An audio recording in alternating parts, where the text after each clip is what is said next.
আসসালামু আলাইকুম।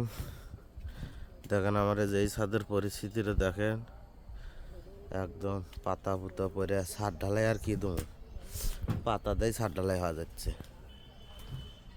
এত পরিমাণ পাতা পড়ছে, এখন এই পাতা সাফ করতে 3 দিন যাবে নি।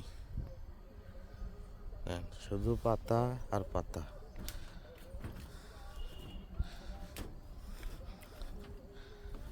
ছাদ ঢালাইয়ের বদলে এখন পাতা দিয়ে ঢালাই দম। মহাজন গেলে খোয়া বালু সিমেন্ট বেঁচে যাবে নি। ওয়ারিং এর কাজ শেষ, শুধু ঢালাইয়ের অপেক্ষা ছিলাম। তো বললাম যে আজকে যা একটা খোঁজবাজ নিয়ে আসি।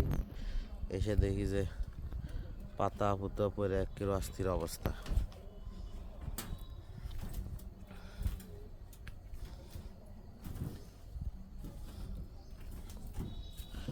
জঙ্গল হয়ে আছে খালি।